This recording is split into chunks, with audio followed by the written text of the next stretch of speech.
Okay, everybody settling down? Well, I apologize for the little bit of a delay in starting the program. But nevertheless, we are here for this exciting talk today, which is being brought to you by the IUCAA's Public Outreach Program. We always welcome people who are interested in science in general and astronomy, astrophysics in particular, to various events which are frequently held. There were, of course, breaks in between because of the COVID situation, but we are back to the normal thing. And I've got very special audiences here as well. Yeah. So we don't have an age bar as well, as you can see. But we bring to you very exciting topics. And just 2 to 3 days back, we had the Chandrayaan landing, which we shared with you. And today we have another space exploration related talk for you here, which relates to the planet Mars. Everybody's excited about that. Bringing that to you is Professor Jeremie Lasue, who's right here. Please welcome him. Professor Lasue is a French astrophysicist. And in fact, he's not just a scientist, but he's and an astronomer, but he's also an instrument designer, right? So in his career, he's been an engineer, and please. Yes. So in his from his early career, he's been an engineer, and in fact, I think during his master's days, he was here at IUCAA doing a project. So we go back a long way. Then he has been at various places, including his PhD from Brussels, Belgium, and then a lot of work both in the USA and France. And right now he's an adjunct astronomer at the, pardon my pronunciation, Observatoire Midi-Pyrenees in France. And but he's always back in IUCAA because of a special reason, because he has family in India. So we'll be very happy to have him more and more times coming over and sharing all your exciting work. So the ad that we had, you must remember that he's somebody who actively works with the rover. So I'm looking forward to hearing all these exciting details of your work. Jeremie, the stage is all yours. Okay. Thank you very much for the introduction, Samir. Namaste, everyone. Thank you very much for your welcome. It's actually quite an honor to be here to give a public talk for IUCAA. And like Samir was saying, 20 years ago, I was actually a master student here working with Tarun Suradeep, and that was one of the best days I've ever done in an institution. And so tonight I'll be talking to you about Mars exploration. But first I'd like to start by congratulating all of India and ISRO especially for the successful landing on the moon. I could not avoid this. This is space exploration. You're probably all interested in this. And this is the kind of pictures that's so nice to see, you know, for everybody involved and for the country. So I'm very eager to see all the results that this mission is going to bring. But this is the moon, and we are going to talk about Mars. So I'm going to move to this one. And Mars actually is starting to be kind of busy with respect to the space exploration as well. So we have got currently something like 8 orbiters that are functioning and 4 landers that are more or less functioning. But so here is a detail of all the different missions that have been going to Mars. And I'm going to talk more particularly about the Perseverance rover, which is located here. InSight was a seismometer, but it's not really functioning anymore. I think it's kind of end of its life. Curiosity has been there for more than 10 years, and I'm also working on this one, but that's not the topic for tonight. And we've got 8 orbiters. The orbiters are very interesting because they give us images taken from the planet all around it, so that allows us to have a global map. At the same time, they will also serve as relay, because we need powerful antennas in order to transmit data from the rover to the planet Earth. And the thing is that the rover is actually not communicated to Earth. It doesn't have these big antennas. It's communicating via those relays here who have big dishes that you can see here, typically 2 meters in diameter. And what we can see also is that we have new nations that are exploring the planet. most importantly India in 2013 with the MOM mission, and more recently we've got China, which has been successfully landing on the surface of Mars with a lander and a rover. So I'm going to talk to you about what we do with Perseverance and the future of the exploration, why we go to Mars, and why it's interesting to actually bring back samples, because this is especially what we are trying to get from the planet now. And today is a special day. Actually, Samir reminded me that the 25th of August is the anniversary of the death of Herschel. For everyone who is an astronomer who looks at the stars, Herschel is one of the big astronomers in Great Britain. He is the discoverer of Uranus, which is this blue planet here, and he also studied the rotation of Mars and its atmosphere. He actually showed that there were seasons of Mars. He showed with time that the caps that are here, that are made mostly of water ice at the bottom and the top, they change dimension with time. So that means, there is a season. When it's pointing, when the northern side is pointed towards the sun, it will change its size and decrease. When the southern hemisphere is pointing towards the sun, that's going to be the reverse, just like the seasons we've got on Earth. And Herschel also has a crater by his name on Mars. The crater is located here. Anyway, let's talk a little bit about the planet and what we can see from far away. When we are from Earth, all the things that we could discover from Mars as astronomers would be things like this. We know that this planet is actually half the size of the Earth. So here you've got all the planets from the Sun, Mercury, Venus, Earth, Mars, Jupiter, etc. And so Mars is the fourth one. It has half the size of the Earth. And it is located further from the Sun than the Earth, so it's actually colder. The Sun being the light source for the rest of the solar system. It will have less temperatures than the Earth, and this is actually shown here. In fact, it's mostly cold and below 0 degree. At the equator, and a very balmy day in the summer, you will get up to 10 degrees almost. But it's a very cold planet. At night, temperature will typically go down to minus 100 degrees. The atmosphere, so we can see here, this is an image from HST, but you can see the atmosphere also because you can see those kind of white clouds on the surface. So this is a planet that's very close to the Earth. When we look at it, if you remove the oceans from the Earth, you would have something a bit similar to that, because you would get seasons, you would get clouds, you would get the polar caps. So it attracted the astronomers because we could see that it was kind of similar to the Earth. And that's why we are actually going to explore it, because we think that maybe there was life conditions suitable for emergence of life there, just like it was on the Earth, and we are trying to find traces of that. The day is almost the same as the Earth, it's a bit longer, and it's here, 24 hours and 37 minutes.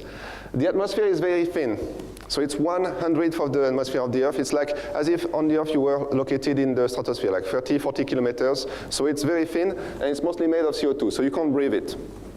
And actually, liquid water is not stable on the surface. If you put a drop of water on the surface of Mars, it will either transform immediately in vapor, or it will be changed into ice. But water as a liquid form does not exist, unlike Earth. However, from the orbital satellites that are around the planet and have taken many images on the surface of Mars, we know that old Mars, ancient Mars, 4.5 billion years ago, after it was formed, had a lot of water. You can see all those traces of rivers and meanders on the surface of the old terrains of Mars. You can see those floods here that have carved these craters that are eroded by the flowing water, and you can see those kind of structures. And you can even have, with higher resolution, you can find deltas. And deltas can only be formed by the sediments that are transported by water and deposited at the bottom of a lake or in an ocean. So those are concrete evidence that water was flowing at one point on Mars. We've got another evidence, is that if we look at a specific wavelength, which is in the infrared, we can see rocks that have been altered by water as well. So clays are actually rocks that have been altered by water, and they form things like smectite. Sulfates are also water-rich rocks that have been deposited by evaporating water. And then more closer to our time, we've got the ferric oxides, and this is rust. This is what gives the red color to the planet. The ferric oxides all over the place. This is mostly the dust that you've got on the surface. So we know that ancient times there was a lot of water, and then it's starting to become a desert. So this is the timeline of what happened on Earth at the bottom and what happened on Mars at the top. So they both formed 4.5 billion years ago with the formation of the planets and the solar system. And then they evolved. At one point, they both have liquid water. And this is when, on Earth, we've got the most ancient traces of life. I'll show you what they look like. After that, on Earth, we've got the presence of an ocean for something like 3 billion years. And then a lot of monocellular life, all the bacteria, viruses, cells. And then you've got the rise of multicellular organism just very recently, something like 500, 600 million years ago. By that time on Mars, it was starting to become a desert, and after like 3 billion years ago, it's actually cold and dry. So are we looking for that guy? No. Are we looking for those guys? No, I mean, even if we can find them on Earth, they probably have not had time enough to evolve until they become multicellular. So what we are looking for when we try to find traces of life on Mars are things like this. And these are the most ancient traces of life that you can find on Earth. Those are on rocks.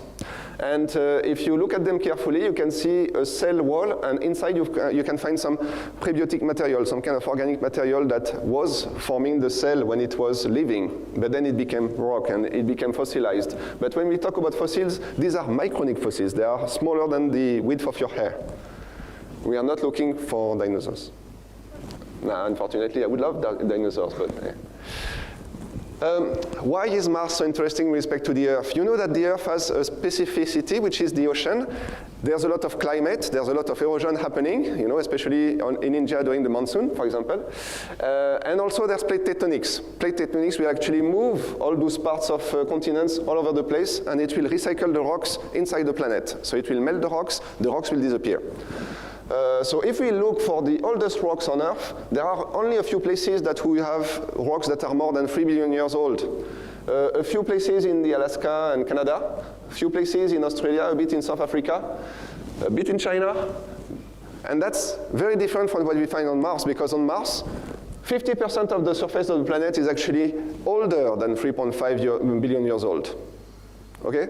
So even though Mars is actually the surface area of the continents on Earth, it's smaller, well, half of this is actually much older than what we can find on the rocks that we can find on Earth. So that makes Mars very, very a nice place. It doesn't have a lot of climate, it doesn't have a lot of erosion or plate tectonics, so it will be able to keep those traces of emerging life that we have lost on Earth, that are very difficult to find.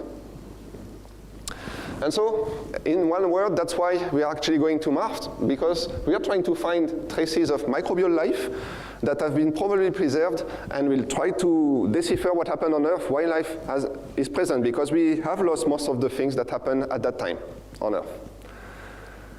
Okay, this slide is actually an official slide from Perseverance rover defining the different objectives of the mission.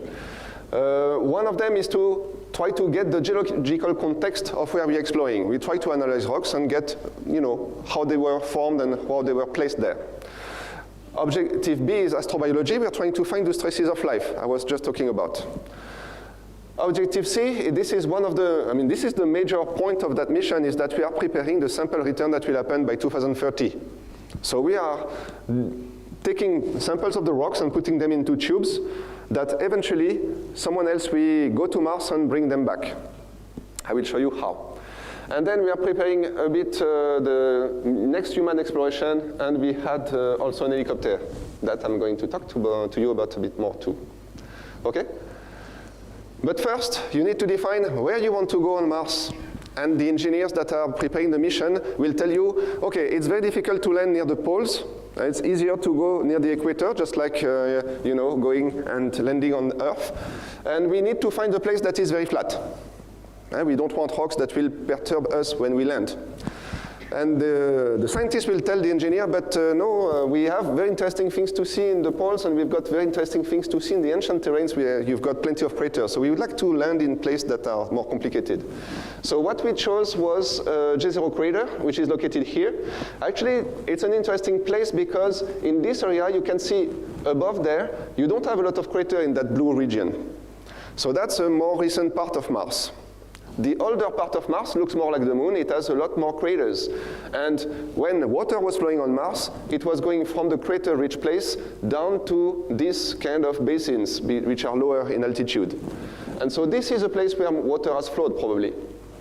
Then this crater is actually big enough so that we can land on it. So this is the landing ellipse that the engineer have said. We can land here. And at the same time, when we look at it from the orbit, we can see that there was a deposition of a delta here. So what is a delta? I just said that a bit earlier, but this is when you've got a river that transports some sediments and deposits them into an ocean or a lake. In that case, it was a lake, and the sediments that were brought by these rivers here deposited on the surface, and we can still see them today. So that's an image taken from the orbit. And here, this is the delta of the Ganges going to the Bengal Gulf. And another thing we can do, I was talking to you about infrared detection of clays from orbit, and the same thing can be done on this small area. We can find clays. The smectites here are actually clays, so they are rocks that are transformed into mud, if you want. We can find carbonates. The carbonates also form in water, liquid water, and deposit at the bottom. Olivine is another type of, it's an igneous rock, but it's interesting to be able to see the diversity of rocks we've got here. But knowing that there were clays, mud, and carbonates showed us that liquid water was flowing there, together with the delta. So we decided to land there and to explore. How do we do that? Well, we need to build very clean robots. The robot is supposed to find traces of ancient life on Mars. If we bring the life on Earth with us, that's not going to work, because we're going to detect the life on Earth that we brought with us. So this is a clean room at JPL in Pasadena, California. And this is where the rover and the crew stages were built. So you can see the rover here, but it cannot go to Mars just by itself. You need a crew stage, which will allow us to keep it alive during the travel between Earth to Mars. It takes approximately 6 months to do the trip.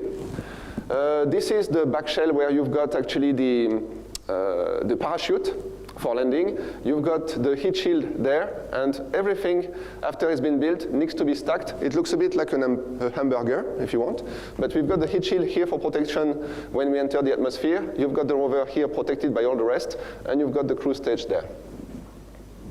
And then we bring that all from California to Florida, where it will be launched. This happened at Cap Canaveral, and this was the launch in July 30th, 2020. The problem for going to Mars is that you've got a small launch window. It happens every 2 years, and it lasts for about a month. So if you miss it, well, your mission will have to wait another 2 years before you can launch it. And that's a problem. You can realize here this was in the middle of COVID, and we still worked. We did a lot of telework. People also, all the engineers that were very important for finishing the mission were there on site, and we successfully launched. That was a time that was kind of difficult for the whole team, for everybody, but doing that at that time, at that period, was kind of a challenge. So then we've got the cruise phase, which lasts something like 6 months, until we can start arriving on Mars. And just like for the moon, Mars is very far, actually. The time it takes for sending radio wavelengths from Mars to Earth, so the signals from the rover between Earth and Mars will take something like 20 minutes. It changes a bit depending on the position of planets, but that's about on average. So it takes 40 minutes if you send a question to the rover for you to get the answer from the rover. 20 minutes plus 20 minutes. So, and the descent of the rover down to the surface of Mars will take only 7 minutes. So everything needs to be automatic, everything needs to happen without any flaws, because otherwise you crash, and like we know, you've lost the mission. And that happened many times over the past. Like 50% of the missions that tried to land on Mars actually were failures. So, and Mars is actually a bit annoying also, because if you were to try to land on the moon, you can just use retro rockets, like Chandrayaan-3 did.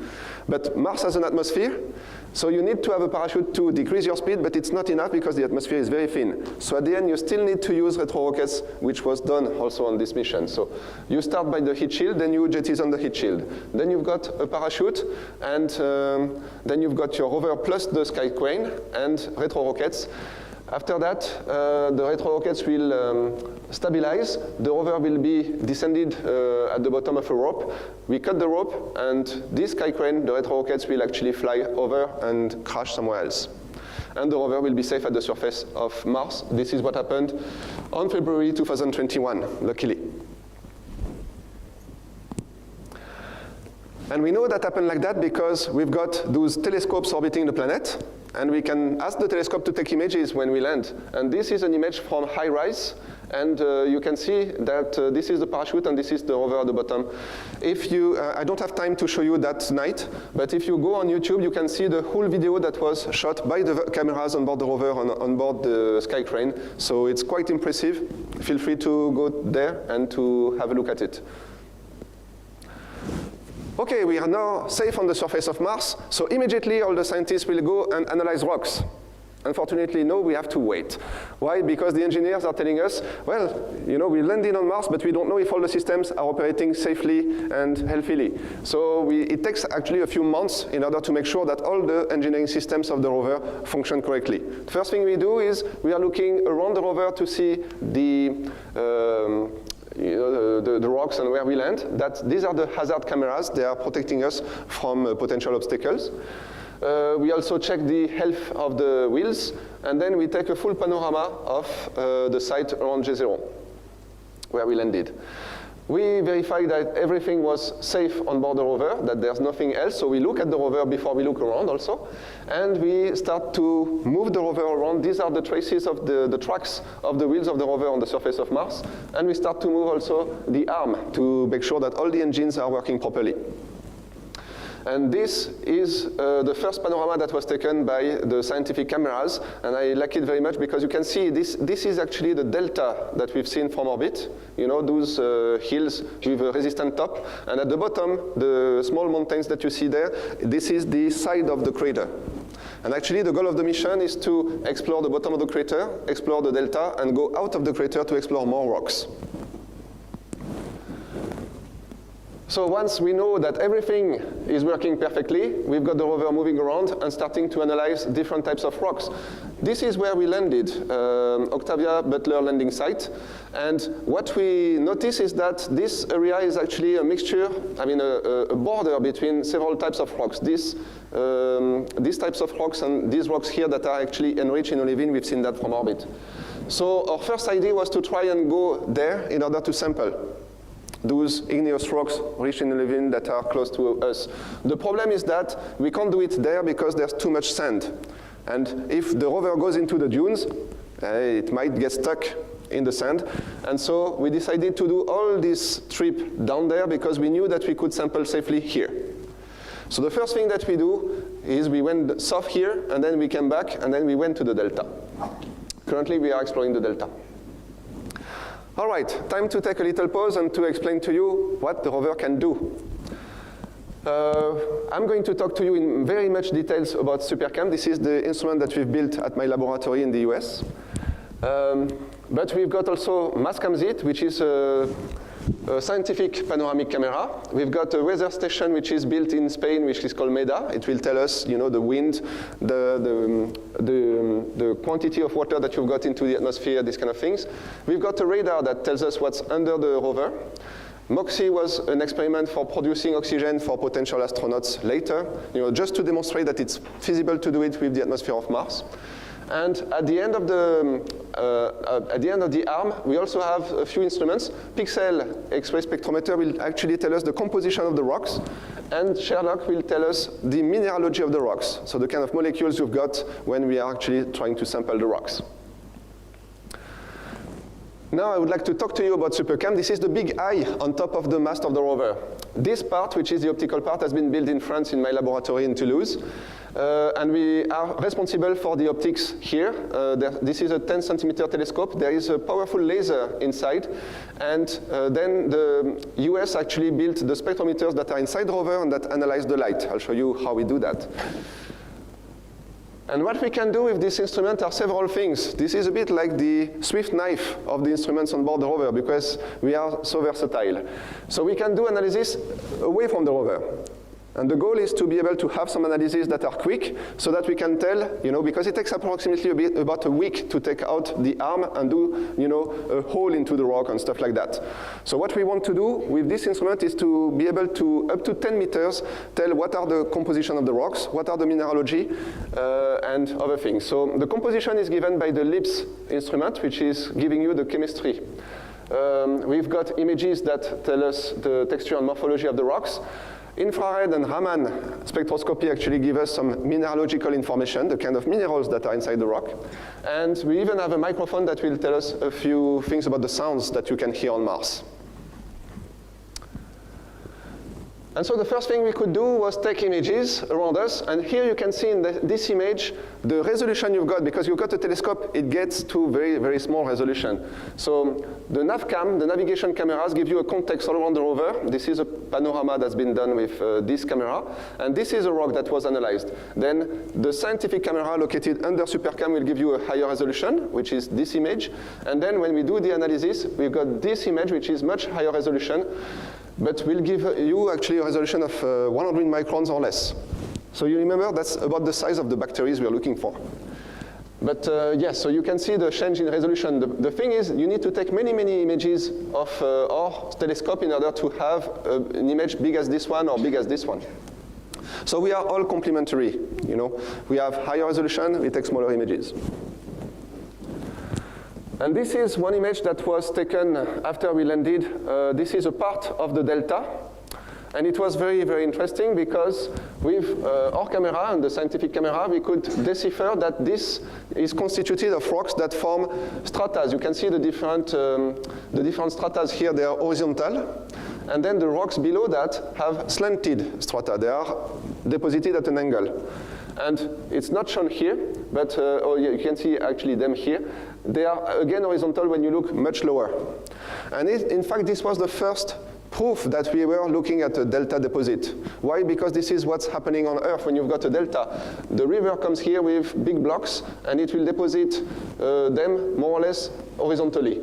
Then it will end into the lake or into the ocean, and it will deposit finer rocks, and then very fine rocks at the bottom here. And so here again you are deposited horizontally, at the beginning horizontally again, and in between you are slanted like that. And this is exactly what we see. And this actually tells you what the level of the lake was in ancient times, when the water was there, when the river was flowing and depositing rocks. So that's the first publication that we got with our instruments.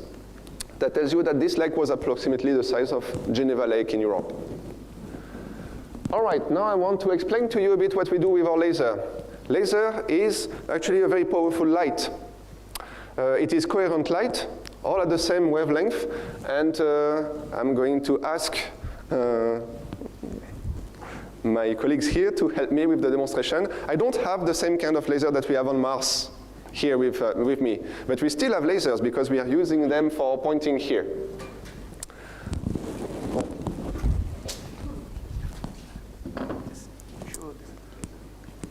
Okay, so, yeah, can I show it again? Yeah, this is the laser that I'm going to use.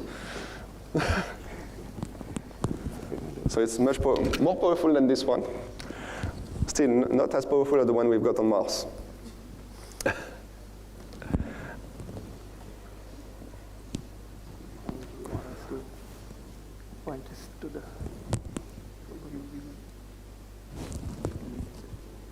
Oh, yes.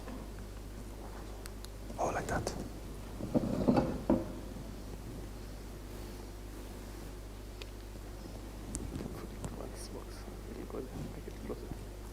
Let's see.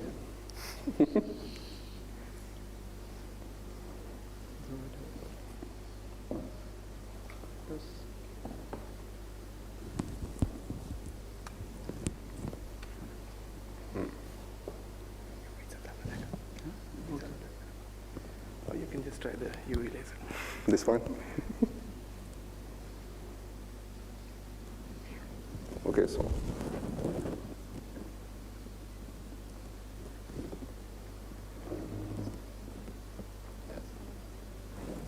This should work like just.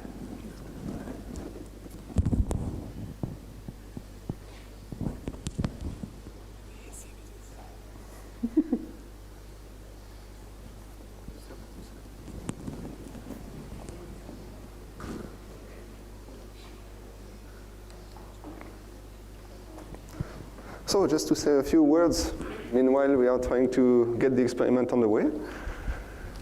So what happens when you point such an intense light beam that is coherent to a surface is that all the photons will get together and warm up the surface.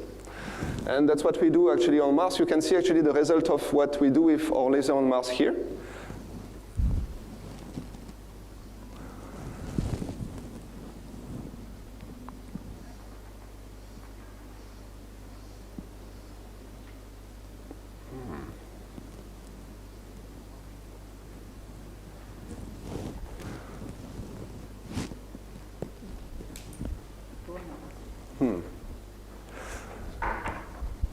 So the principle is that the light will get absorbed by the surface, the temperature will increase, and this should actually, pop the surface of the balloon in this case.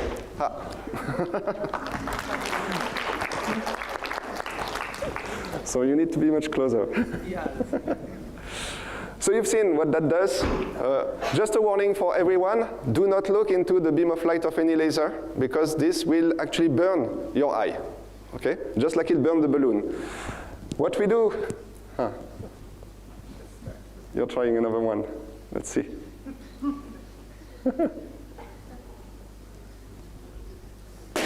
Yeah. Yes.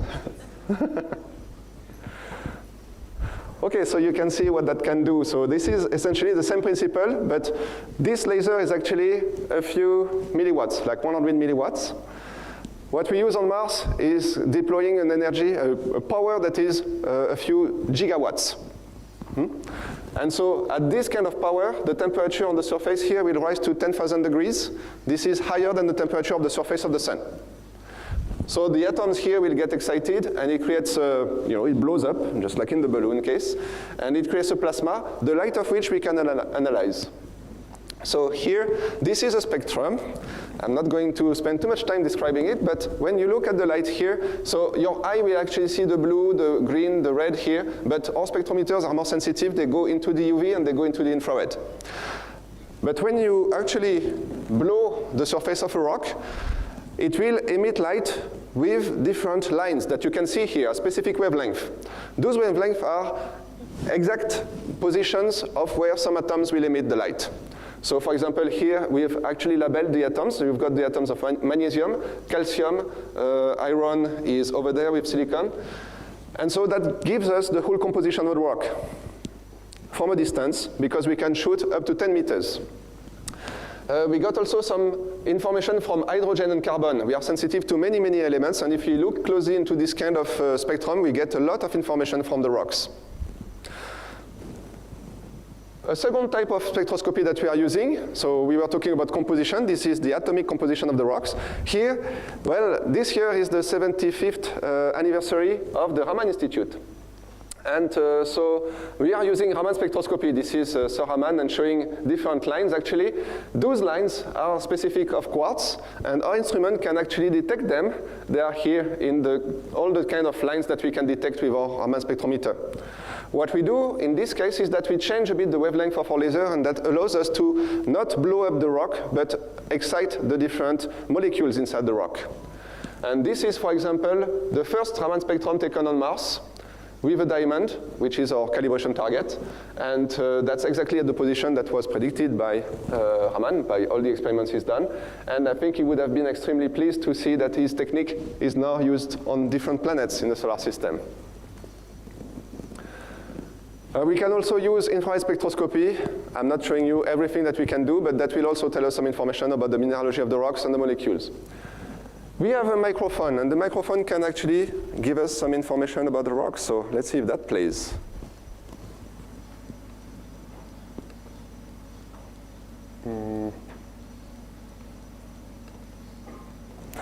Okay, I guess this is not the case, but you've got some information here on the slide. So we can detect sounds from about 10 hertz to a few tens of kilohertz. These sounds can look like that. On top, you've got wind. So this is a lot of noise, but that changes depending on the intensity of the wind. We've measured the speed of sound on Mars. This is 240 meters per second. It's slower than the speed of sound on Earth because the atmosphere has a different composition. And this actually diagram shows you all the sound that we can get from using the laser. You know, the laser that ablates the rocks. It pops the balloon, I mean the rocks regularly. So every spike here is actually a pop. And then you would hear something like this. That's a sound. And this is the same kind of sound, but on a different material. So the sound should be able to tell you what kind of rock you are actually analyzing and gives you some information that is complementary to the one that you've got from the laser. So that's the principle of what we want to do with this. Okay, now I'm going to show you how we sample the rocks. I'm not going to, so this takes approximately a week or two. And this is the first rock that we sample on Mars. It was called Rochette. And the first thing we do is we don't go ahead and take the arm and do a hole and all these things very quickly. We take a lot of time because we don't want to break any engines or anything, because no astronaut can go there and repair it for us, right? So the first thing we do is we dip our toes into the water. This is an abrasion patch, so we take the drill that we are going to use to do a core inside the rock, and we start to do a little bit of abrasion, just a few millimeters deep, just to see what is the hardness of the rock, and if we can drill it fully. Because if we get stuck, you know, it's a problem as well.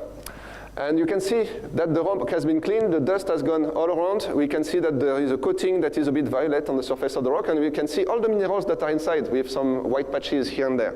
So that gives us a lot of information already. We can use our instruments to analyze those minerals, and this, for example, is a piece of salt, halite, just like, you know, chloride sodium that you've got, you know, the table salt that you use, for example. But also perchlorates and sulfates are there. We can see angular elongated crystals, and which shows that actually this rock has not seen a lot of water and has not been altered too much. Spectroscopy here finds calcium sulfates and calcium phosphates, which are deposited salt. When you've got water enriched in salt, if it evaporates, it will leave salt on the surface. Huh? So that's essentially what happened for that rock. And we can also use pixel in order to get some more information. So this square is actually 6 millimeters in size, and we can get compositional and mineralogical information at a very high resolution on the rock. Those pieces are, again, the calcium sulfate salts that were seen earlier. So we can use all of the different instruments in order to get information on the rock.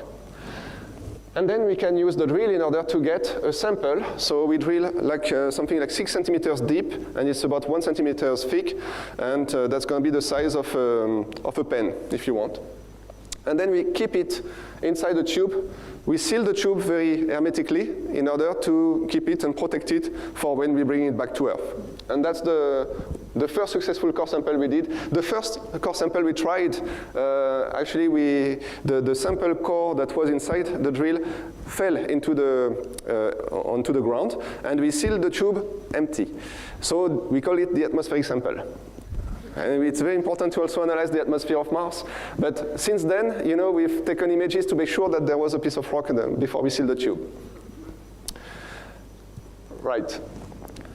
And this is an image that shows you why we went all around here and took samples from dwarves here in that area. That's because from orbit, these are the colors that can tell you the mineralogy. So everything that is in red is actually olivine, which is a different type of rock than what you can see at the bottom here, which is pyroxene mostly.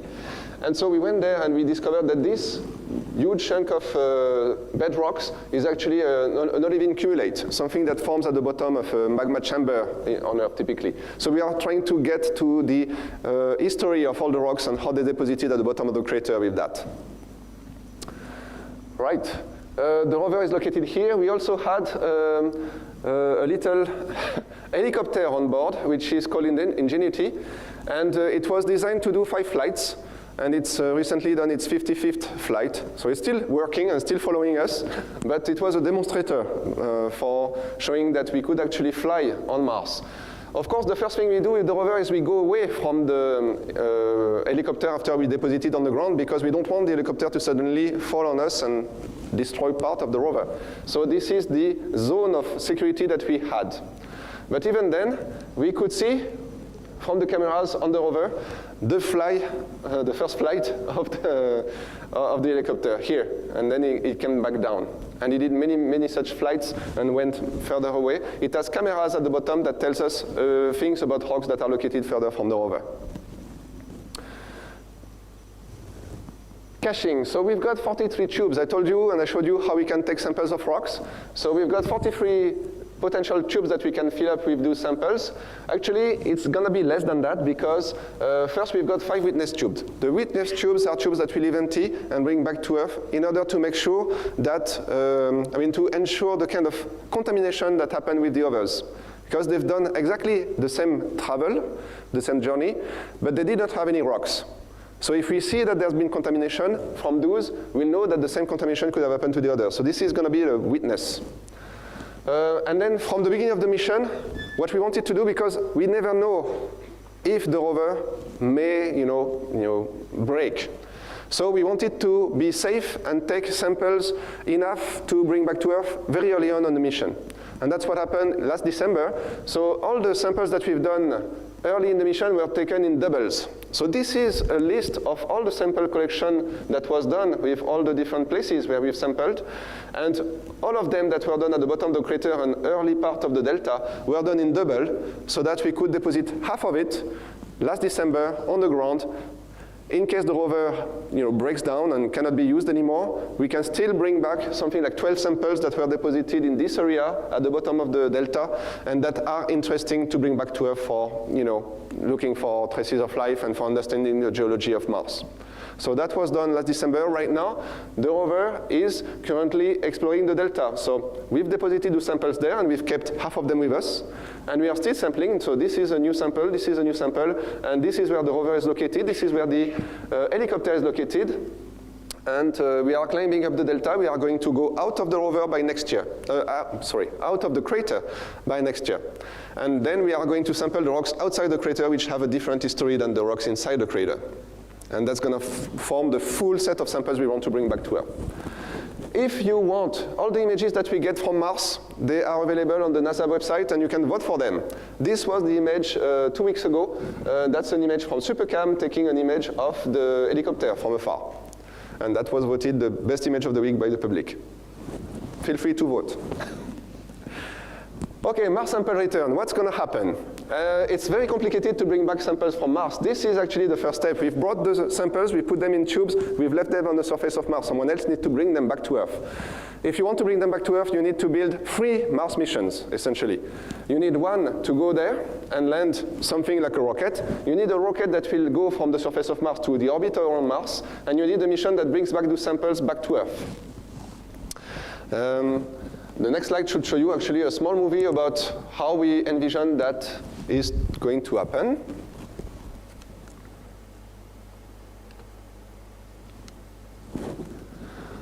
Right, so this is the first part of the mission. You need to arrive on Mars. Oh no, and to take the samples. So this one actually describes to you what Perseverance has been doing. We took samples, put them in sealed tubes, and they are ready to be brought back to Earth. This is the next part of the mission, the lander, which is extremely large because it contains a rocket powerful enough to go in orbit around Mars.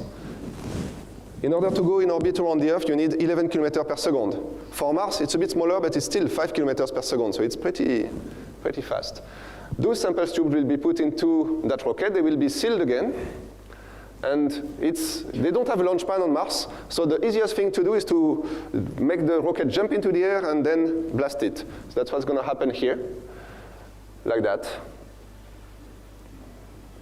Yeah, hopefully that's going to work. This is animation, by the way. We are not yet at the stage where we can, this will happen by 2028, 2029. Then it goes into orbit around Mars, and there is a big spacecraft that will collect them and bring them back to Earth. Those laser rays are actually to make sure that we collect the samples and put them back into a chamber that will be again sealed. This is all for protection, to protect the samples from contamination from Earth and to protect Earth from contamination from those samples. This spacecraft will actually be built in France. It's going to be built by Airbus in Europe. And that's what's going to happen by 2032, hopefully. All right. I understand that some of you might be interested in astronomy and might be interested in knowing more about everything I've been talking to you about tonight. So I've got a few slides to show you how, if you want, you can get involved in this. So first is the citizen science. Some scientists have so much data, they've got, it takes a lot of time to sift through them, and they train some people who can actually, connect and register, and then once they're trained, they can select different things from the different images. And I've selected 2 projects that are currently working on Mars. One is cloud spotting. So with that project, you could, use Mars images that were taken by orbiters in order to detect clouds, and the clouds are actually located here. So this is an example of, selection of clouds. So if you connect to this website, and you can register to that, and you will get images, you can select the clouds, and you will help scientists get a better idea of Mars climate. Same thing here, you can actually analyze images of Mars and detect things that are interesting for geologists. But there's many, many more things that you can do with the Zooniverse. So this is the website, it's zooniverse.org. You can register there and participate in any kind of science you want to do. These are a few ideas for astronomical science that are active today. You can find asteroids. You can find active asteroids. Those are asteroids that actually eject matter. You can find exoplanets. You can find disks. You can check for lunar impacts, solar activity. You can check the Earth water cycle, Jupiter climate, and you can even search for extraterrestrial life if you want to. All this, you can find more information if you go to that website and register. Another opportunity for you to play a bit with the things that we can do as professional astronomers, there are opportunities to get images. So IRISE, I talked to you about it. This is the telescope that took images of the parachute as the mission was going down on the surface of Mars. Well, there is a web page where you can suggest some images to be taken for Mars. This is called HiWish. And you can go there, and if there is a place on Mars that you really want to have new images on, well, you can just go there and ask, I would like to have this image there. It will take some time, but it will probably happen. You can also ask for images taken from the International Space Station, images of Earth. If you're interested in some images of Earth, you can do that. And this is actually the Open University. They've got lectures for learning more about planetary science, and they also have telescopes that you can apply time to, and you can ask to observe some objects with their telescopes if you are registered with them. So it's free. Feel free to register, and you can always go there and get some more information about the things I've told you tonight. So with that, I'd like to thank you very much for your attention, very bad. And this talk is open for questions now.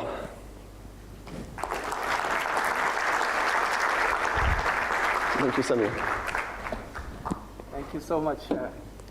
Thank you so much, and thank you also for all these tips with which we can take part in some science related to Mars and astronomy. I'm sure you may have questions to ask.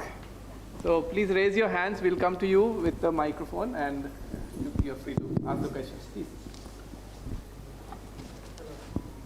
Hello.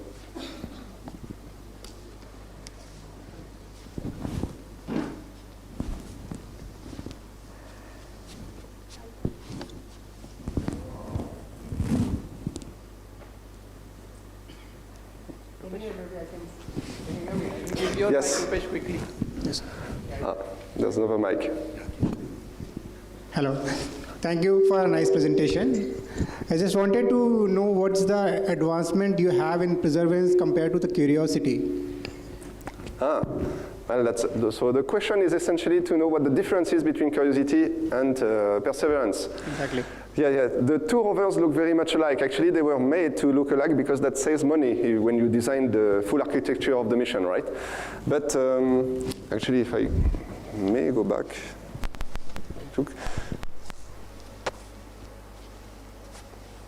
I'll just quickly go back to the image I was showing of the rover because that will help describe.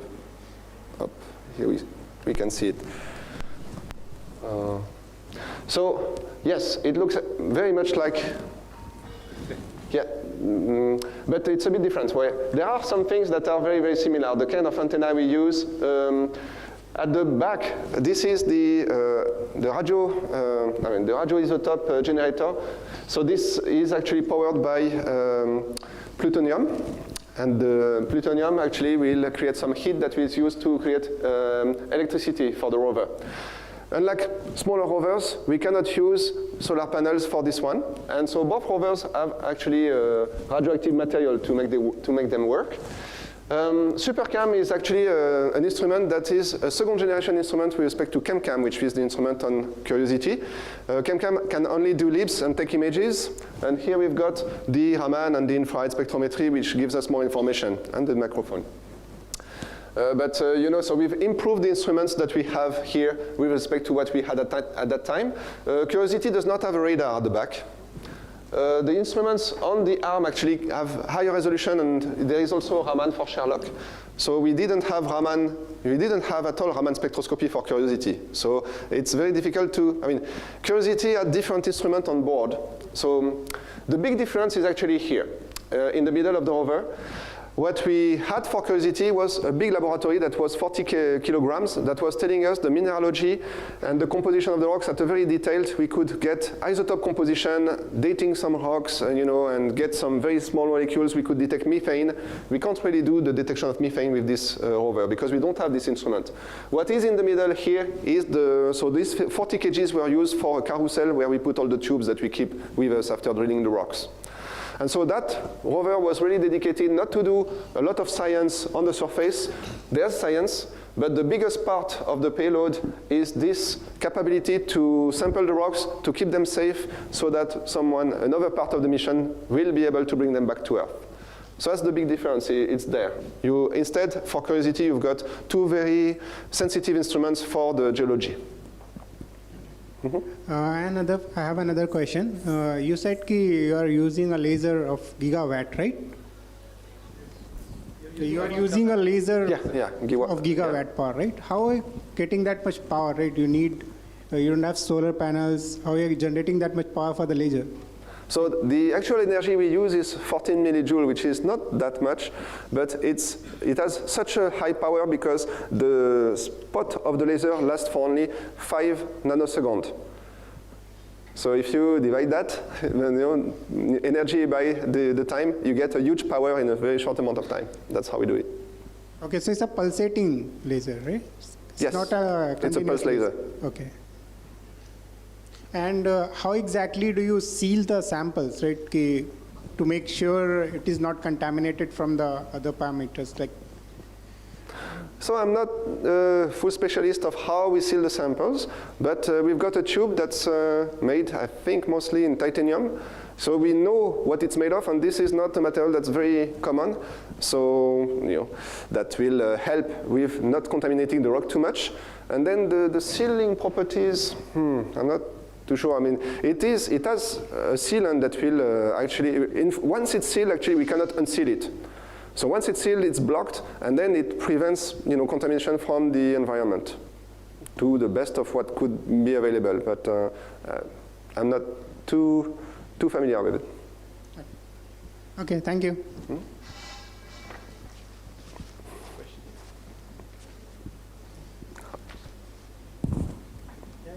You have a question?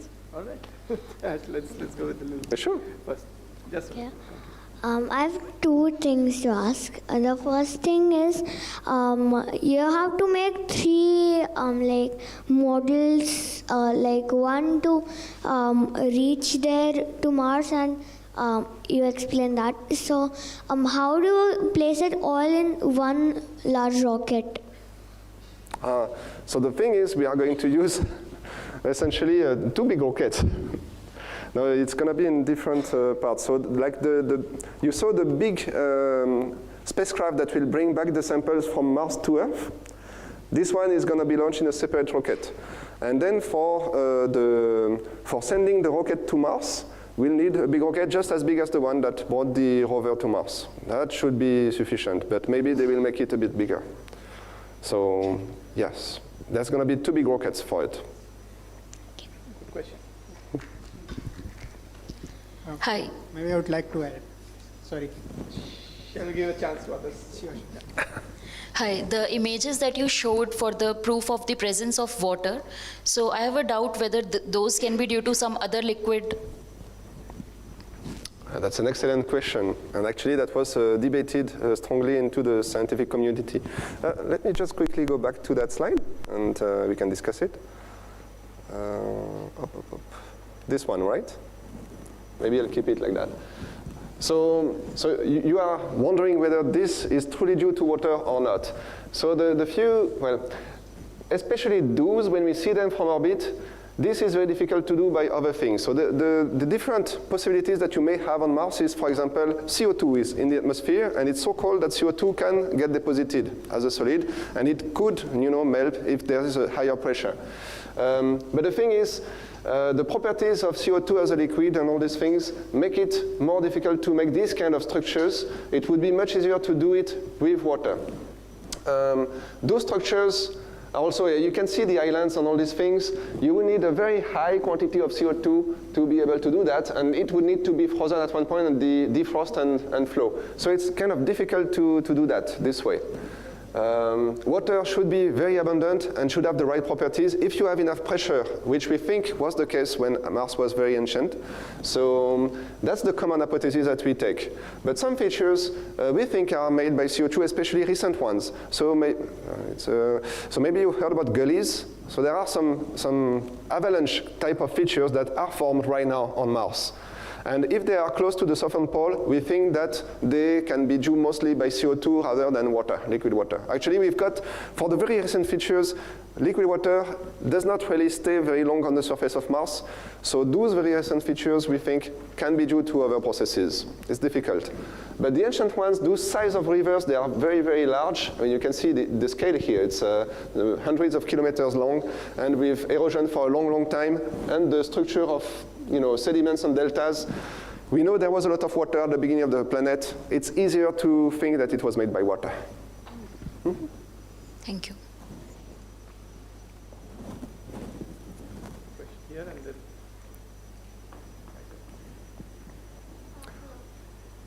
So easier in the sense that it's the simplest hypothesis. Hello. I just wanted to ask, why is the Mars crust so abundant with iron, and what does it tell us about the formation of the planet or the evolution of the planet? Oh, so the Mars currently is covered with iron oxide. Yeah. So why is that? Is there a certain reason for it? Because it's so abundant overall. So these are actually formed by, so this is the fine dust, and this is formed by erosion of rocks. So if you have rocks that will be altered by water, it will have a tendency to form rust eventually, and all the parts that is enriched in iron will end up into the soils. And if the soil becomes extremely dry, it's relatively classic to, I mean, you can look at it also on Earth. If you go into some parts of high altitude deserts where there's, like Ladakh or the desert of Atacama.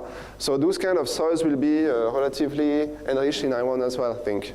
So there is this processes, this kind of processes in geology that will happen to have a tendency to enrich over time the soils with the major elements of the rocks, and iron will be one of them. Okay, thank you.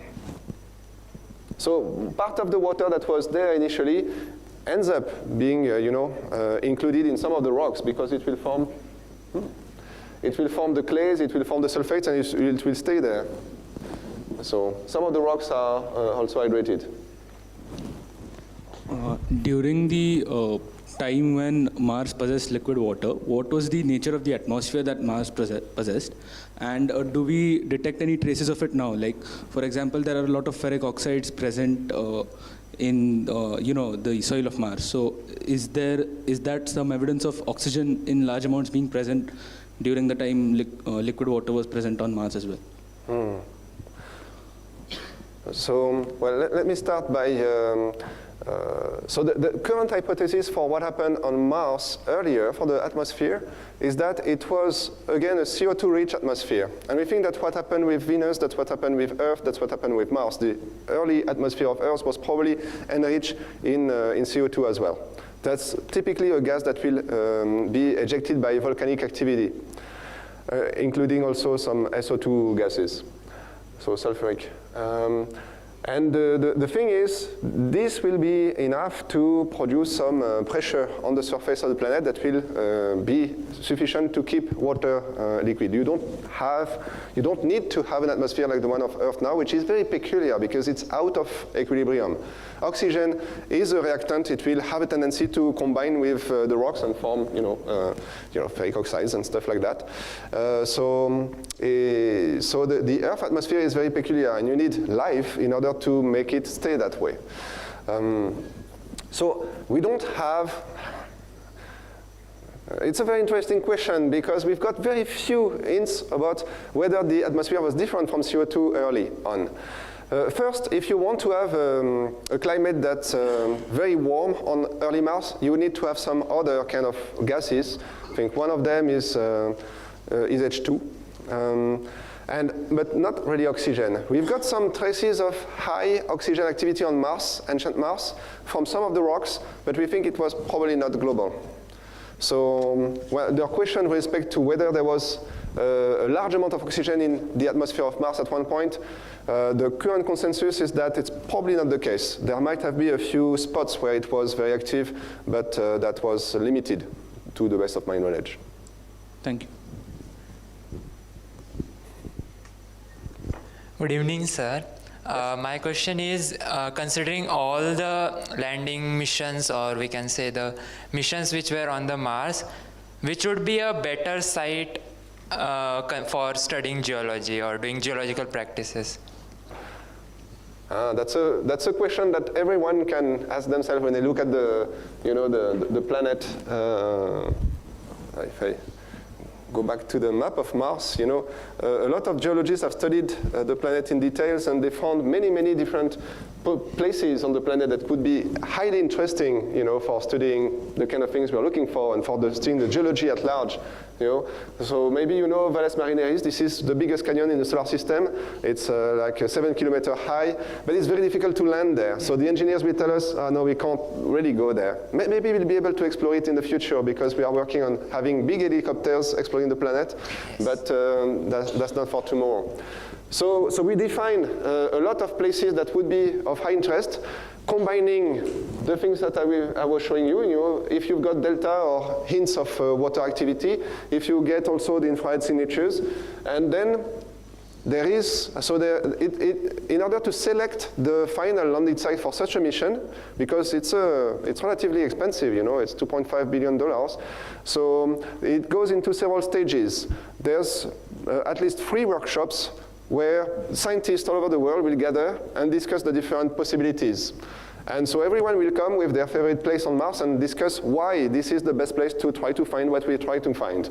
And then there will be a vote, and we'll remove some of the sites and we'll keep some, and the next time, after more work has been happening in order to decipher more about those sites, we'll reconvene and have more information about those sites, and then we can do another vote until we get to the final vote here.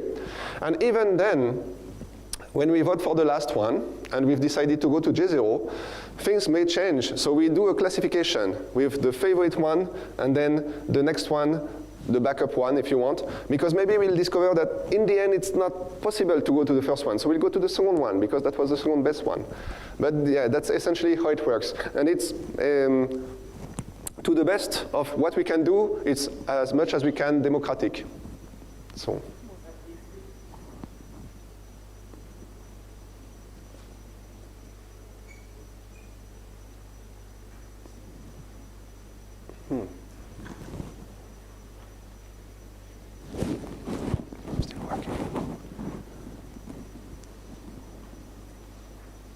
Others, please keep in mind that if you raise your hands, we'll come to you with the mic. So maybe you can ask your question in the meanwhile. Yes, you have the mic now. They take the samples of the rocks in the tube, but how do they take it in the tubes? Like they. Oh, yes, that's a very good question. So, when we did the hole into the rock, so what we use for a drill is, it's not the drill that you use to make actually a hole in the rock. It's because you probably have already seen some drills, okay? But this one is empty inside. So what you do, when you do the hole in the rock, you actually do a circle, and the inside will stay stuck in the tube, and then when you take it out, it will remain. And that's what we see with the image I was showing you. And then we drop it into the tube, and then we seal the tube and put it into our cache. So my last question was, if we had a Martian mission towards the polar caps, what different we could predict, or what way can we basically predict if we had a Martian mission to the polar caps, if we study the collected data? So actually, well, it was not exactly a mission to the polar caps, but there was a mission that landed very close to the northern pole of Mars. It was called Phoenix. And it was actually very interesting because it demonstrated that by just digging a little bit, there was water ice just a few tens of centimeters below the surface of Mars. So water ice is actually present in the polar caps of Mars, but it's also there underground and kind of hidden. And we think that's a large amount of water. If every water that we have seen on Mars could be melted, you would have an ocean of about half a kilometer thick on the surface of the planet. So there's dry ice, CO2 in frozen form, as well as. So at the poles, there is dry ice, right? CO2 in frozen form, as well as H2O, frozen ice. No, I'm sorry, can you repeat the question? There's dry ice, so it's CO2 in frozen form, right? As well as H2O ice, that is frozen ice, right? At the poles. Yeah, so actually CO2 in frozen form, it deposits seasonally, but it doesn't stay on the polar caps. What you see as the polar cap on Mars is mostly water ice. Does that answer your question? Yes. Okay, we have few questions online. Hi. First one. Sorry, we'll just take these online questions and then you can ask your question. Yeah, thank you. So what is the value of gravity on Mars is the first question we have online. Yeah, so I had that on a slide before.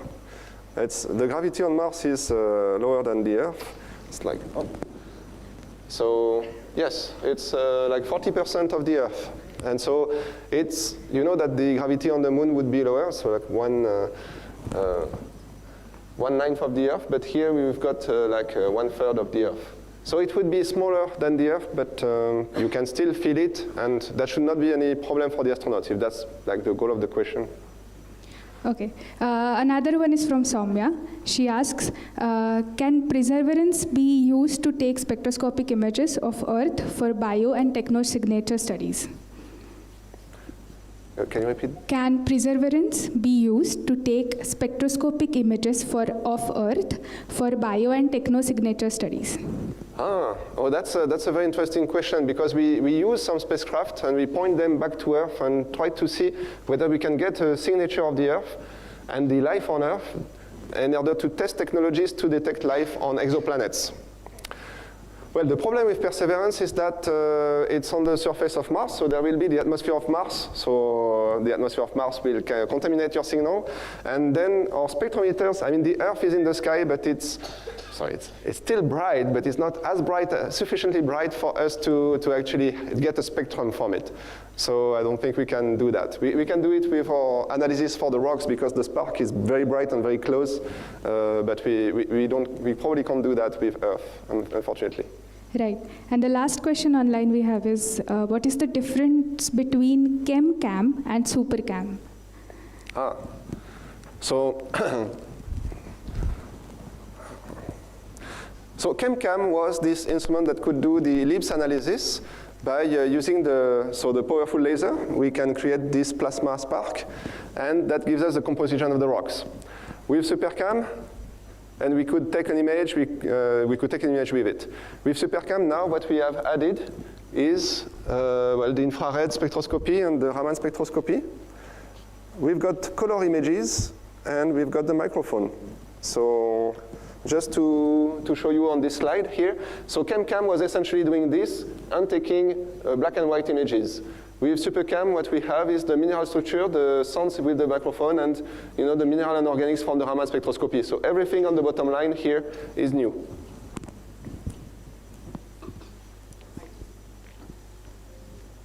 You're okay to go on for a bit? You're okay to go on for a bit with the question? Yes. Yeah. And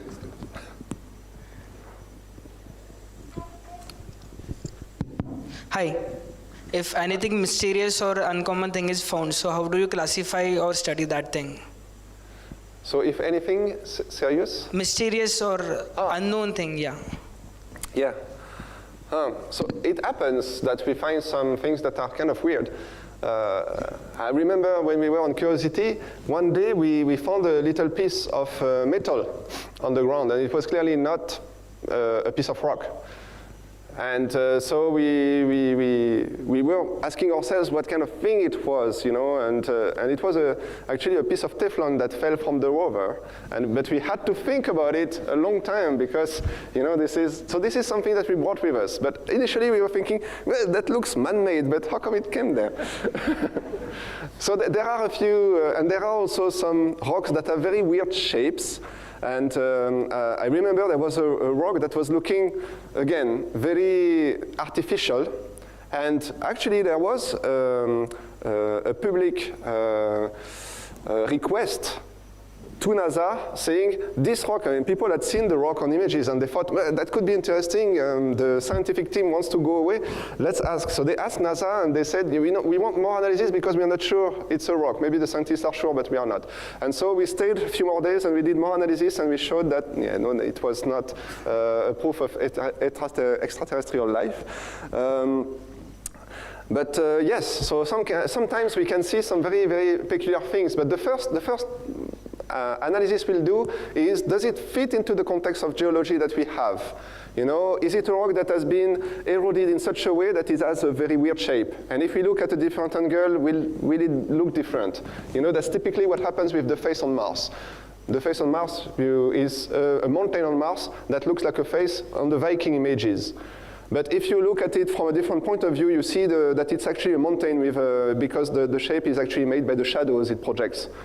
So this is the kind of things we can do. If these analyses still show that this is mysterious, then we'll probably dig a lot more into it in order to try to find something that is uncommon. But I'd like to cite Carl Sagan here, is that if you want to make a very extraordinary claim, you need extraordinary evidence for it. So if we were to claim that we found life on Mars, we need many, many different types of evidence in order to make sure that the claim is worthwhile. Actually, I've got a slide in the backup that I can show you for that, I think. Because how would we go in order to try to see that what we found is actually due to life? Well, we need to have many different types of evidence that would all point towards the same thing. So I talked to you about the chemical elements, and we are doing that for the rocks. But you can look also at the isotopes. These are elements that have the same chemistry but different weights because they've got different neutrons in their nucleus. So you can, for example, you know carbon-14 and carbon-12, and this is used for datation. So those are the ratio of the isotopes that would be extremely interesting because we know that life doesn't keep the ratio of isotopes that are found in nature. So if you find specific ratios of isotopes, they could be linked to life activity. Organic molecules, if you find a bond of DNA, well, that's due to life, typically. It's difficult you won't find it anywhere else. You can find minerals in specific shapes that are formed by life. And you can find structures in the rocks that are formed by life. Those are stromatolites that you can find in Australia, and those are fossilized ones. So if you've got a rock that looks like this, that has these minerals, that has these isotopes ratios, that has these organic molecules and everything that we think is due to life, then maybe we'll say that we've potentially found traces of life. But this requires a lot of, there's so much consequences after that in the studies, in the science, and the possibilities would be amazing. Imagine just the kind of medicine you would get if you find another form of life. So this is so extraordinary that we need all the evidence we can find to point to the same thing. So I hope that helps, with your question. I wanted to ask that how can we start life on Mars like Earth? So how we... Start life on Mars like it is on Earth. That's a very interesting question, and that's a very difficult question for me to answer, actually. And for the simple reason that we don't really know how life started on Earth either. So we think that if the conditions were the same on Earth and on Mars, maybe the life would have been able to start on Mars just as it started on Earth. But the problem is we don't really know how it started on Earth because we've lost the traces of those lives, and people are studying it and are having a discussion about that. There are several ways, people think that, maybe a place like this where you've got different tides but still it remains relatively dry and relatively wet at the same time is good for the early biochemistry. But we don't know. So I think that's a job for you to do when you're grown up and to find out why. I have multiple questions. First off, related to her question, is it possible to terraform Mars based on the current information we have? How realistic is it? Oh. Possible to terraform what we know. So, there's been some questions about that. There's a lot of science fiction work about terraforming Mars. If you can increase, technically, if you can increase the pressure of the atmosphere and you melt the polar caps so that you've got liquid water on the surface of Mars, that should make Mars much more appropriate for life. You won't have the atmosphere of the Earth, but you would still have an environment that would be closer to the one that you've got on Earth. What you should not forget is that Mars currently is at its equilibrium. If you start to melt, for example, the polar caps in current Mars, like Elon Musk was suggesting that we melt them by using nuclear bombs, if you do that, for a short amount of time, you will have liquid water flowing around the planet and maybe enough pressure, but at some point, it will go back to its equilibrium state. So you can probably, with our technology, terraform Mars, but for a short time. It won't last, and I don't know how long it may last, because its current natural state is the one we can see. If you want to make it lasting, you will need to have a lot of input and a lot of ways to create the atmosphere. I think that's the biggest problem. With time, Mars actually lost its atmosphere with the interaction with the solar wind. And Mars does not have a magnetic field like the Earth that protects it from the solar wind. So if you create even a very thick atmosphere on Mars, it will eventually get also, again, removed by the solar activity. So yes, terraforming Mars is probably possible, if you put enough energy into it. But unfortunately, that's not going to last. So it's realistic, but it's probable, but not realistic. Well, do you want to spend so much effort into something that may not last long? Touché. But also, can we just, so we know about CRISPR, right? So, we can edit genes for adapting, we have done it for plants. Is it possible to edit humans using CRISPR to survive on Mars?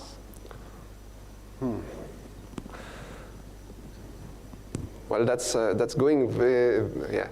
So, yeah, this is the kind of question that's borderline science fiction.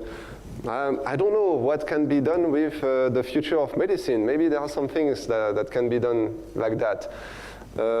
I see a few problems, of course, because a lot of the life we know on Earth will need a source of energy, and typically for us it's oxygen, and we don't really have that easily available on Mars. You can produce it, and we've shown with MOXIE that we can produce oxygen from the atmosphere.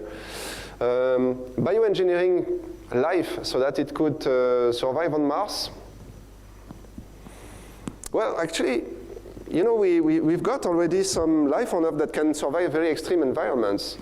If we are talking about bacteria, you've got bacteria on Earth that can survive into very acidic streams. We've got bacteria that can survive very radioactive environments. We've taken some bacteria into the International Space Station, and we've put it, outside and brought it back to Earth, and we could make them live again. after exposure to space. So this way we have shown that actually life could survive the trip between Mars and Earth, and if you've got a meteorite going from Mars to Earth and Earth to Mars, it could transport life. And eventually, bacterial activity could, in some places of Mars, it could still be surviving to some extent. You would need liquid water also. So at depth, it could potentially be there. But there are bacteria on Earth that could potentially be good survivors for the Martian environment.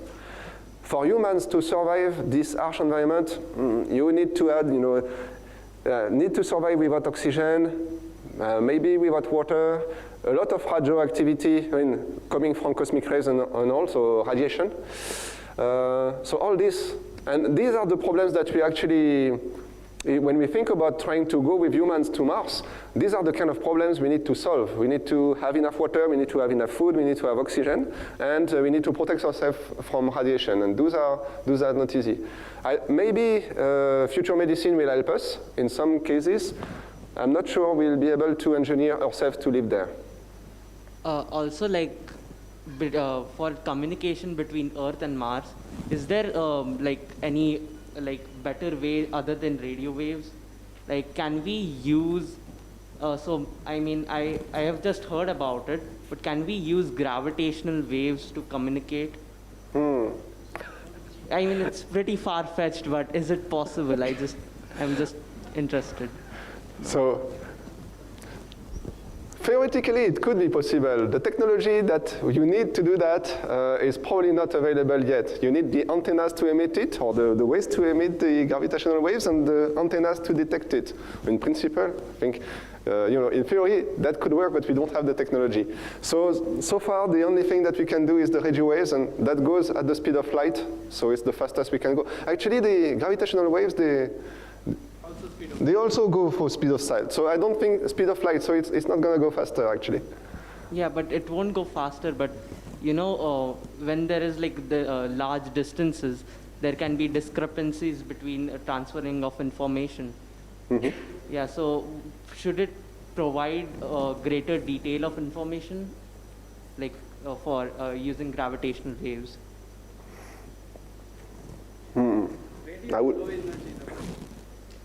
Yeah. Low energy enough to have similar less absorption.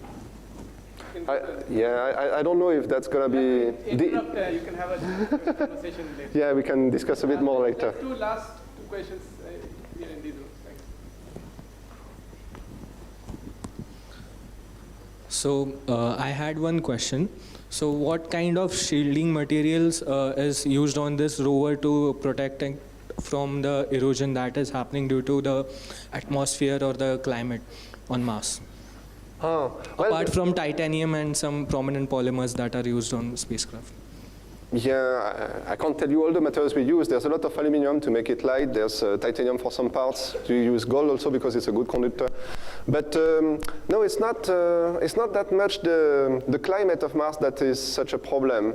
Because once you're there, it's pretty benign. There's not a lot of water, so you won't get a lot of water activity on your rover like you get on Earth. Like during the monsoon season in India, water gets in a lot of places, and it can disturb some of the things you have in metal.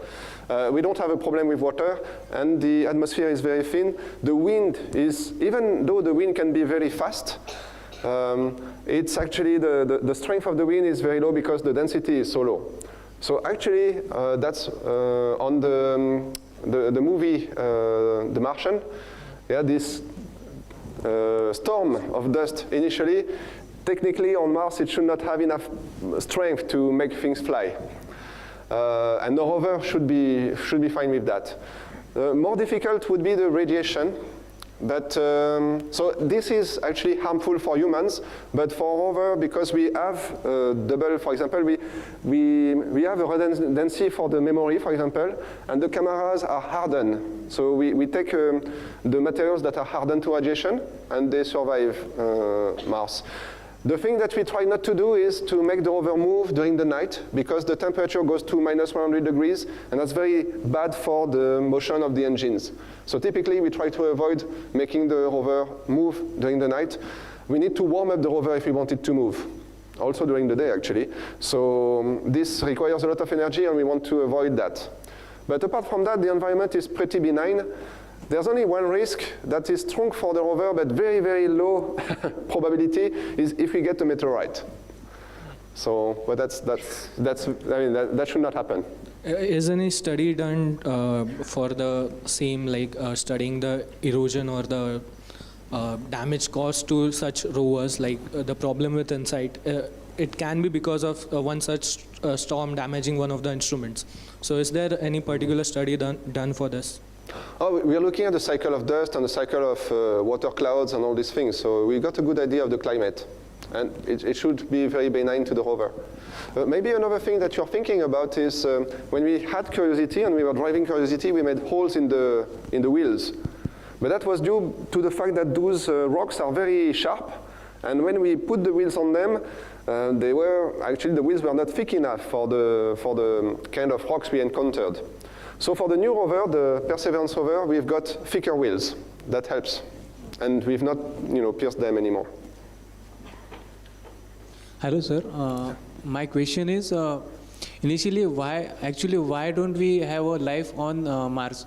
Like in previous slides, we saw that, like from starting point of planet, Mars is similar to Earth. Like there was a hot planet, and after it became totally water on planet.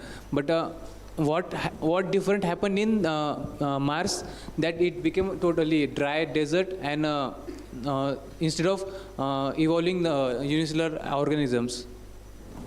So your question is related to why do you have a change in the history of Mars at this point here as compared to Earth? Yes. So initially Mars has a hot surface just like Earth, and they've got a lot of water because, well, when they accreted the matter in the early solar system, there's a lot of ice. So water was there on both sides. But then Mars is half the size of the Earth. So it got cold quicker, and initially it had a magnetic field. We know that because we've seen rocks that kept traces of that. But at this point, the magnetic field of Mars disappears, so it doesn't protect the atmosphere of Mars from the solar wind. And the solar wind is energetic. We have a tendency to remove the atmosphere with time. And that's what happens here. You lose the atmosphere, so you lose the pressure, and the surface becomes uninhabitable, essentially, and dry and cold, like it shows there. But that's essentially because the planet was very small. It has lost its magnetism, it has interacted with the solar wind, and it lost most of its atmosphere. Once you've lost the atmosphere, it's very difficult to keep an ocean on the planet. That means we can say like it's actually the size of Mars is the actual reason that kept it evolving like Earth. Like means the main reason is like its size, because it's not evolved like Earth. Yes, I guess. Hello, sir. We'll take a pause here. And we have to finish the session anyway. And is this on? Yes. Yeah. Okay. So I know there are several questions, and many of them are in fact open questions. As we can see, we are struggling at some point because they need more research, more action from our side. And I'm sure many of you in the crowd are now thinking of how to get into that. So are there any career advices is my last question to finish this evening, which could help the youngsters in the crowd? Okay, career advice for doing this kind of job. So I've shown you the kind of job that the researcher will do, but you need to keep in mind that the kind of job that we are doing is a teamwork. That's why my last slide is thanks to building this rover, building this instrument, because you've got 300 scientists and engineers working on the rover every night, and for building it, it's a few thousands. So we need all the types of work in order to, all the types of jobs in order to do the work we do. If you are very good in science, you can try to do, to to pursue an academic career, like me, and if you want to do that, you need to do a Master's of Science, Physics, for example, then a PhD, so that's 8 years after the bachelor, and then you may get a job working on the kind of things I'm doing. And some researchers working at IUCAA can tell you the same thing if you want to work in astrophysics or do the research part of the job.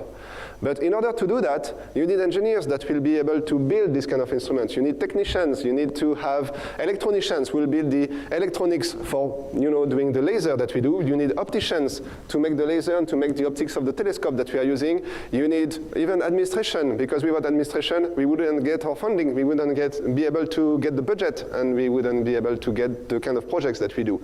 So any job is welcome into, and every job helps in making what we do happen. So feel free to pursue any kind of career, and eventually, if you are interested in it, there's usually a way to do it. So develop your skills and then find an application in space science. That's a great advice. Thank you so much, and thank you all also for being so patient and so curious. We'll keep going with this. We have social media, Twitter, Facebook. Oh, sorry, X as it is called now. So, yes. So you can always shoot questions at us there, and we will be happy to pass them on, the relevant ones on to our speaker here.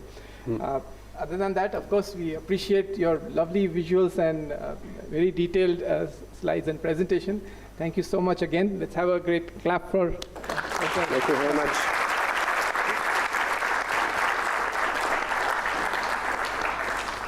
We've had an exciting week with Chandrayaan 3 landing. Also, I got this lovely lecture. And we have an exciting week coming up. And most probably next weekend, which is the 2nd of September, most probably, we'll have another launch of a space mission, which is related to astronomy, is related to solar astronomy, and will actually help us understand the solar environment. There will be a spacecraft called Aditya L1 going into space and keeping a watch on the sun, and maybe prevent things like what happened on the Mars, helping us prevent what happened there. So look up to that. We'll publicize our event, which will happen on 2nd of September very soon. So please look forward to that, and we'll see you again next time. Thank you so much. Have a great evening.